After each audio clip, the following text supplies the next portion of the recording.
Szanowni Państwo, w jednym ze swoich wcześniejszych materiałów przygotowałem poradnik, w którym wskazałem, na jakie cechy wiertarko-wkrętarek należy zwrócić uwagę, kupując taki sprzęt. Wielu z widzów prosiło jednak o bardziej konkretne wskazanie narzędzia. Dlatego też w tym materiale opowiem, jakie parametry według mnie powinna mieć pierwsza wiertarko-wkrętarka aktualnie kupowana do domu. Postaram się zaproponować coś, co będzie możliwie jak najbardziej uniwersalne, a z drugiej strony perspektywiczne, gdyby użytkownika wciągnął w świat majsterkowania. Oczywiście tym razem film będzie miał charakter całkowicie subiektywny, a moja propozycja nie będzie dla wszystkich idealna. Spodziewam się też, że kilka moich sugestii może być mocno dyskusyjnych lub kontrowersyjnych.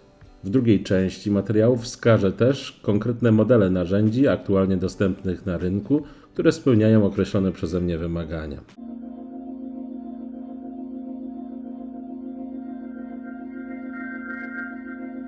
Zacznijmy od kwestii zasilania. Wybierzmy wiertarko-wkrętarkę akumulatorową zasilaną bateriami litowo-jonowymi. Obecnie technologia jest na takim poziomie, że jeśli tylko nie będziemy przechowywać ich w niekorzystnych warunkach i będą one częściowo naładowane, to nawet po dłuższym czasie będą gotowe do pracy. Oczywiście sugerowałbym brać pod uwagę tylko sprzęty z wymiennymi akumulatorami i najlepiej należące do przyzwoitych tzw. systemów narzędziowych. Moim zdaniem warto wyposażyć się od razu w 2 akumulatory, nie jest to obecnie stosunkowo duży wydatek, a może zwiększyć komfort użytkowania narzędzia. Ponadto przypilnowałbym, aby ładowarka w zestawie umożliwiała naładowanie dołączonego akumulatora w nie więcej niż 1 godzinę. Należy pamiętać, że w przypadku baterii litowo-jonowych ich doładowywanie nie wpływa negatywnie na ich żywotność. Za to raczej należy wystrzegać się nadmiernego rozładowania. Moim zdaniem aktualnie warto rozważać tylko narzędzia zasilane akumulatorami 10,8 V 12V lub 18V 20V. Rzetelne porównanie tych dwóch systemów to temat na inny materiał wideo. W tym ograniczę się do tego, że na pierwszą wiertarko-wkrętarkę wybrałbym narzędzie w klasie 18-20V. Wiem, że wiele osób powie, że sprzęt 12V będzie wystarczający dla większości domowych zastosowań. I to prawda. Ja jednak polecam zacząć od 18-20V sprzętu. Dlaczego? Bo współczesne akumulatory o tych napięciach są w stanie dostarczyć naprawdę dużej mocy. W takich systemach pojawiają się nie tylko wydajne szlifierki kątowe czy frezarki, ale też stołowe pilarki tarczowe czy ukośnice. Po drugie, mnogość systemów w tej klasie powoduje, że dosyć łatwo o adaptery umożliwiające podpinanie akumulatorów różnych marek. Po trzecie, coraz powszechniejsze staje się wprowadzenie poręcznych modeli narzędzi, tzw. sprzętów subkompaktowych, co w konsekwencji oznacza, że zaciera się jedna z zalet mniejszych sprzętów zasilanych akumulatorami 12V, czyli ich niewielki rozmiar i ciężar. Po czwarte, w systemach 18-20V jest dosyć sporo sprzętów do ogrodu. Zatem jeśli choć troszkę myślimy perspektywicznie o docelowym wyposażeniu się również w inne narzędzia akumulatorowe, systemy 18-20V będą najlepszym wyborem. Kolejny aspekt to parametry związane z silnikiem i przekładnią. Przede wszystkim warto przypilnować, aby wiertarko-wkrętarka posiadała co najmniej 2 biegi. Wyższy częściej przyda nam się przy typowych zadaniach związanych z wierceniem, niższy pozwoli na lepsze wykorzystanie mocy przy wkręcaniu lub przy wykonywaniu dużych otworów. Jaki powinien być moment obrotowy? Jeśli nie planujemy szybko wkręcać naprawdę dużych wkrętów lub wiercić naprawdę dużych otworów, to około 40 Nm uzyskiwanych przy wkręcaniu twardym powinno być wystarczające. Powinniśmy sobie poradzić nawet z ponad 20 cm wkrętami ciesielskimi wkręcanymi w sosnę, choć może to chwilkę zająć. Myślę, że rozsądnym przedziałem dla tego parametru jest wartość między 40 a 60 Nm. Sprzęty o wyższym momencie przydadzą się wtedy, gdy zamierzamy wiercić duże otwory, zwłaszcza w twardych materiałach. Do samego wkręcania nie będzie to aż tak potrzebne. Jeśli jesteśmy świadomi potrzeby mocniejszego sprzętu, przypilnujmy, aby przynajmniej wyposażony był on w boczną rączkę, a najlepiej jednak, aby dysponował on funkcją typu kickback control, choć ta z małymi wyjątkami wciąż jest domeną najdroższych narzędzi. Szybkość obrotowa powinna być regulowana spustem. Maksymalna wartość dla niższego biegu powinna wynosić co najmniej 400 obrotów na minutę, z kolei dla wyższego dobrze, aby była możliwie wysoka, najlepiej ponad 1500 obrotów na minutę. Zwłaszcza, że zwykle rzeczywista wartość tego parametru troszkę odbiega na niekorzyść w stosunku do deklaracji producenta. Podane przeze mnie wartości oparłem na sugestiach źródeł branżowych. Na pierwszą wiertarko-wkrętarkę można spokojnie wybrać sprzęt szczotkowy, zwłaszcza jeśli będzie naprawdę sporadycznie wykorzystywana. Może się zdarzyć, że przez lata wówczas nie będziemy musieli wymieniać szczotek, jeśli to jest to zwykle dosyć prosta i względnie tania usługa. Jeśli zepsuje nam się silnik bezszczotkowy, koszt naprawy będzie nieporównywalnie wyższy, jeśli w ogóle naprawa będzie opłacalna. Nie wydaje mi się też, abyśmy byli w stanie odczuć inne zalety bezszczotkowych rozwiązań. Do domu na początek nie będziemy potrzebować ani wysokiej mocy, wysokich momentów, ani nie odczujemy o kilkanaście procent wydłużonego czasu pracy przy wykonywaniu tych samych zadań. Ewentualny zysk na rozmiarze i ciężarze wśród tańszych sprzętów będzie prawdopodobnie marginalny. Istotnym elementem wiertarko-wkrętarki jest sprzęgło. Ważniejsze jednak, aby pozwalało ono mocno ograniczyć moment wkręcania na najniższych pozycjach. Sugeruję też nie sięgać po sprzęty z tzw. elektronicznym sprzęgłem. Jego działanie nie zawsze jest intuicyjne i proste do zrozumienia dla początkujących. Czy warto brać wiertarko-wkrętarkę z udarem?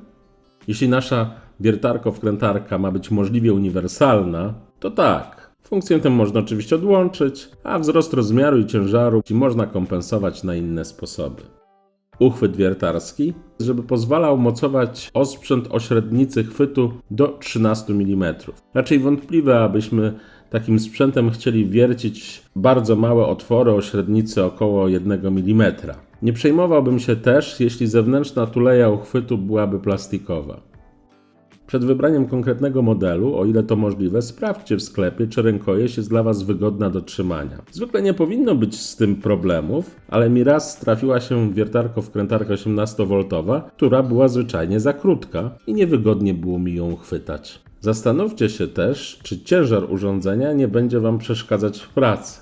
Myślę, że przy sporadycznym korzystaniu ze sprzętu, nawet w przypadku 2-kilogramowego narzędzia, nie będzie to problematyczne. Nie przejmujcie się też długością korpusu. Jeśli będziecie chcieli kręcać lub wiercić w trudno dostępnych miejscach, sprawę załatwi taka prosta przedłużka. Czasem jest ona nawet dodawana jako akcesorium w zestawach z wiertarko-wkrętarką. Sugeruję też wybierać sprzęt, który nie będzie miał nadmiaru bajerów. Dobrze by było, gdyby pojawiło się podświetlenie miejsca pracy, jednak brak uchwytu na pasek, uchwytu na bity, dodatkowych diod, wskaźników, nietypowych uchwytów, w tym uchwytów odczepianych, często może być rekompensowany dodatkowym osprzętem, natomiast odmienne budowy sprzętów mogą zmniejszać ich ergonomię i potencjalnie być źródłem dodatkowych usterek.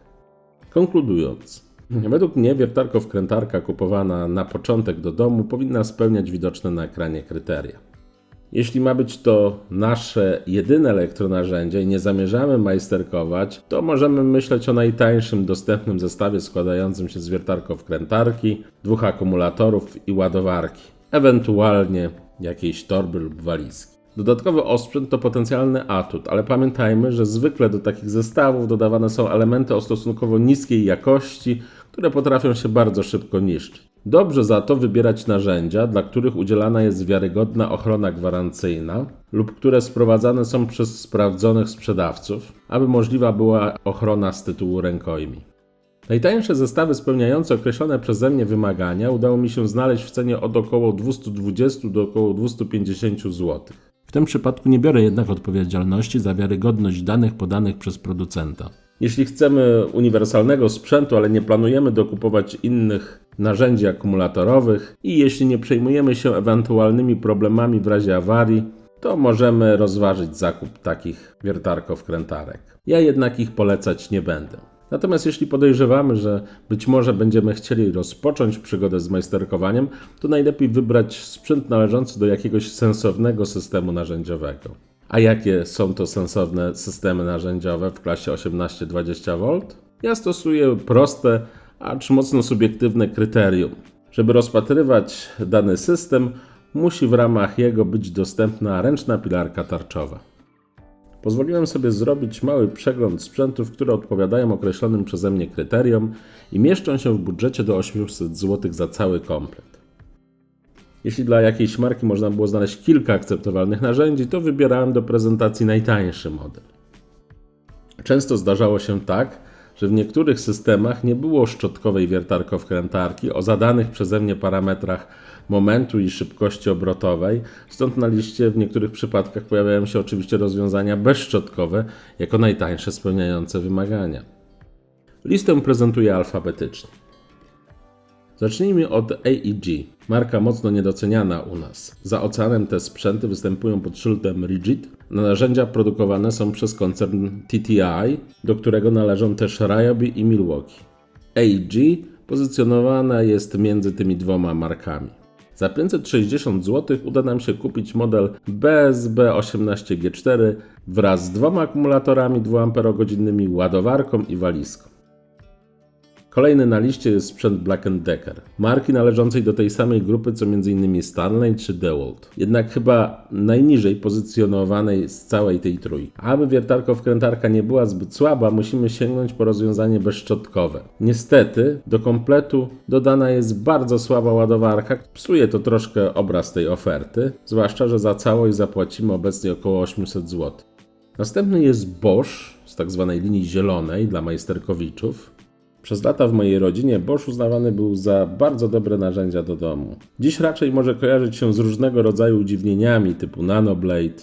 Niemniej jednak wciąż oferuje dosyć bogaty system narzędziowy 18V. W tym przypadku również mamy silnik bezszczotkowy z dobrymi parametrami wydajnościowymi, tym maksymalnym momentem na poziomie 60 Nm. W zestawie kosztuje około 640 zł. Z kolei niebieski Bosch to system, który tworzony jest z myślą o zastosowaniach profesjonalnych i tutaj od razu powiem, że jestem dosyć sceptycznie nastawiony do bardziej budżetowych linii Bosch Professional, to jest 180 i 1800. Niemniej jednak model GSB 180 Li z dwoma bateriami to koszt jedynie około 620 zł.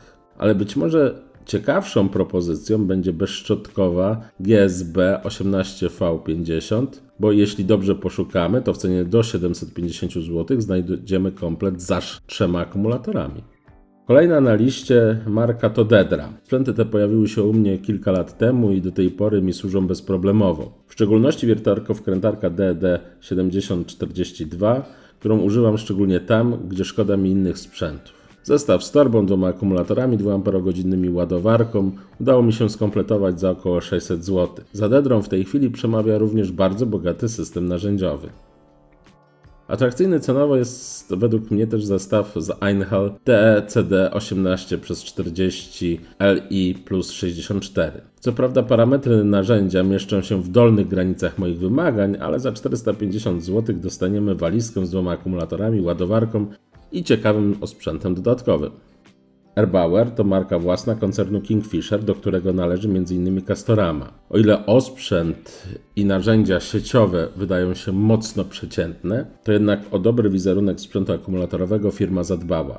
System EXT powstaje przy współpracy z chińskim Sherwonem, do którego należą m.in. takie marki jak Skill czy Flex. Bezszczotkową wiertarko-wkrętarkę z 2 akumulatorami można kupić za około 600 zł. Grafit to kolejna polska marka w zestawieniu i choć podobnie jak większość innych pozycji w tym zestawieniu opiera prawdopodobnie swoje narzędzia o rozwiązania OEM proponowane i wytwarzane przez chińskich partnerów, znajdziemy tutaj sprzęty warte uwagi.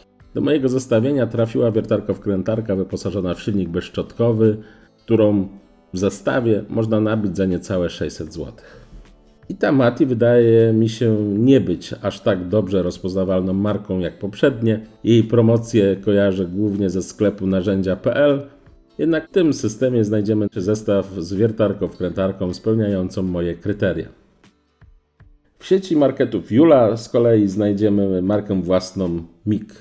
Oferuje ona dosyć rozbudowany system narzędziowy 18V, a wśród dostępnych sprzętów mamy bezszczotkową wiertarko-wkrętarkę, która razem z akumulatorami, ładowarką i torbą będzie nas kosztować mniej niż 700 zł.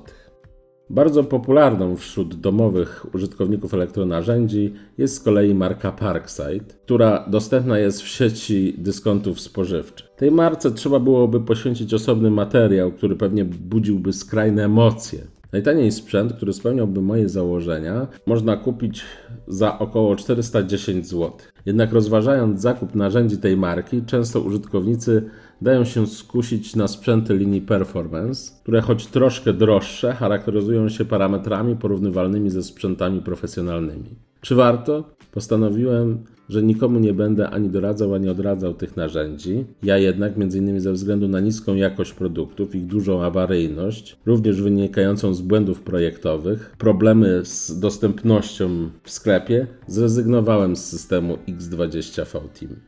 Ryobi to kolejna marka należąca do grupy TTI. W Polsce zyskała kilka lat temu sporą popularność. Podejrzewam, że duża zasługa w tym bogatego portfolio sprzętów, w tym narzędzi ogrodowych, niskich cen, zwłaszcza na sprzęty szczotkowe, słabej kilka lat temu konkurencji ze strony marek typu OEM i wówczas jeszcze małej oferty sprzętów w dyskontach. Ryobi obecnie oferuje zarówno proste i tanie sprzęty, jak i rozwiązania o ciekawych charakterystykach i wysokiej wydajności, chociaż cena tych drugich zbliża system OnePlus do rozwiązań profesjonalnych. W Polsce jednak Ryobi jest marką dedykowaną do zastosowań domowych i należy na to zwrócić uwagę, bo stosowny zapis wprowadzono do warunków gwarancji. Zestaw, który proponuję, kosztuje około 650 zł, ale zawiera jeden akumulator 4Ah i jeden 2Ah.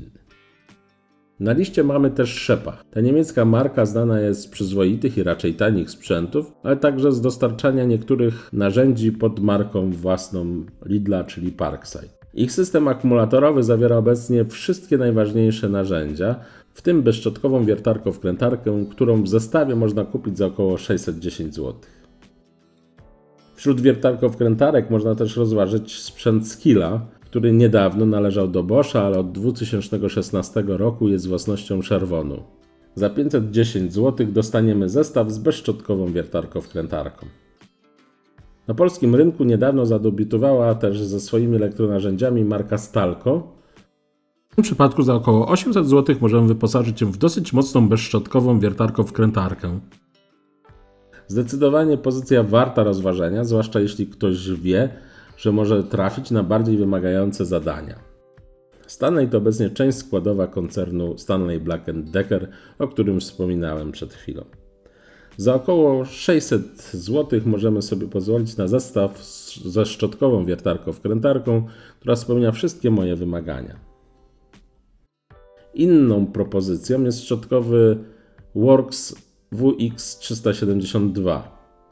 To raczej droga propozycja na tle konkurencji, ale sam system narzędziowy jest dosyć ciekawy. Ostatnią pozycją, którą przygotowałem w tym materiale, jest Yato. Rozbudowany system, polska marka, ciekawe narzędzia, a samą wiertarko-wkrętarkę da się skompletować z akumulatorami w bardzo dobrej cenie. Podsumowując, przede wszystkim nie dajcie się zwariować w wiecznej walce na parametry. Zwłaszcza, że niektóre marki mają problem, aby sprzęty, które dostarczają, uzyskiwały deklarowane wartości tych parametrów. Po drugie, w przypadku wiertarko-wkrętarek wcale nie chodzi o to, aby miały one jak najwyższy moment obrotowy. Co więcej, zbyt mocny sprzęt może doprowadzić Was do kontuzji, zwłaszcza jeśli nie ma odpowiednich podsystemów. Musicie się jednak liczyć, że narzędzia w tej klasie bywają awaryjne, a zatem wskazane jest, by był zapewniony odpowiedni serwis gwarancyjny. Jeśli rozważacie zajęcie się majsterkowaniem, to wybierając wiertarko-wkrętarkę kierujcie się wyborem systemu narzędziowego. Spodziewajcie się też, że może się okazać, że jedna wiertarko-wkrętarka to za mało i będziecie chcieli wyposażyć się w drugi taki sprzęt, a wtedy będziecie mogli skorygować swój wybór. Kupujcie zestawy, bo zwykle wychodzi taniej. Jeśli nie ma gotowych, to skompletujcie sami. Niech zawierają one co najmniej 2 akumulatory. Nie muszą mieć zbyt wysokiej pojemności. W przypadku tego typu narzędzi nie jest to kluczowe. Oraz ładowarkę, która jest w stanie naładować taki akumulator w czasie nie dłuższym niż 1 godzina.